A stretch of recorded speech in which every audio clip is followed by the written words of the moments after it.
Bonjour, nous sommes deux ludothécaires, Claire et Cécile. On a créé Place Ludique, qui est une ludothèque itinérante dans la Vienne, et nous proposons des animations-jeux pour tous les âges.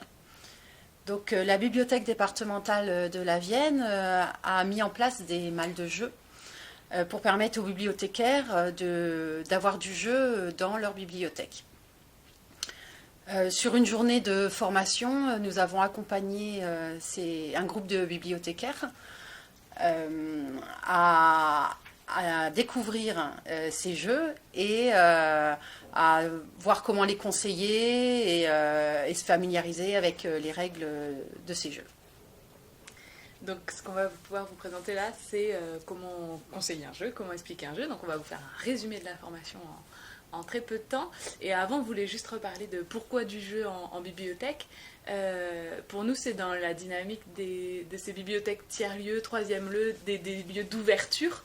Et du coup, le jeu, typiquement, est un outil d'ouverture et un média culturel au même titre que le livre, le DVD, le film, enfin le CD. Et qui dit média, dit médiation. Comme le disait une participante à la formation, le jeu, s'il n'est pas accompagné, il ne va pas être joué, donc il nécessite une médiation. Donc là, soit vous avez une ludothécaire sous la main, soit vous êtes ludothécaire, soit l'idée c'est de se former, et c'est dans cette dynamique-là qu'on fait la journée du 7 mars et qu'on fait la vidéo. Donc tout d'abord sur le conseil, et puis après sur l'explication de jeu, on vous donne quelques éléments. Voilà, donc tout d'abord, il faut mettre en valeur ces jeux. Les malles vont arriver dans la bibliothèque, il faut pouvoir sortir ces jeux, pouvoir les installer sur une table ou sur une étagère, et prévoir une table ou deux pour donner envie de jouer, pour que le joueur puisse s'installer directement et jouer. Voilà, donc la première chose. Deuxième chose, c'est d'accompagner le joueur dans son choix de jeu. Donc il va falloir récolter quelques informations comme le nombre de joueurs, leur âge, le temps qu'ils ont à consacrer à un jeu, et puis savoir aussi s'ils sont joueurs ou non joueurs. Voilà, et une fois qu'on a toutes ces informations, on peut aussi leur proposer différents types de jeux, comme du jeu de dessin, du jeu de Nîmes, du jeu d'observation, du jeu de rapidité. Voilà.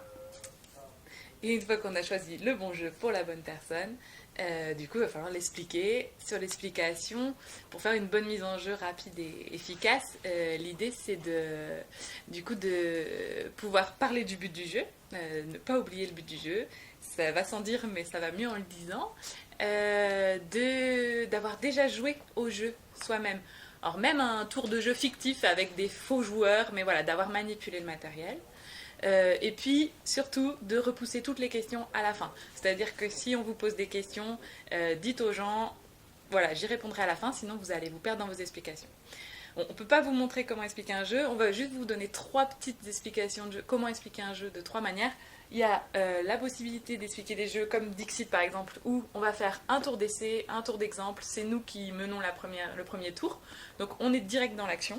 Il y a des jeux comme LuniQuest où pour le coup on va tout expliquer avant et on va commencer le jeu qu'après, parce que notamment on va avoir une contrainte sablier, donc si on n'a pas toute l'explication avant, on va pas pouvoir jouer.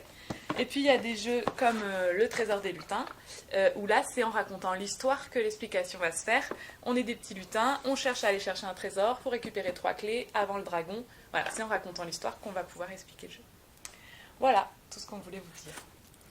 Voilà, et une dernière petite chose, surtout pensez à vérifier régulièrement vos jeux, et il faut toujours proposer un jeu complet et donc jouable. Voilà.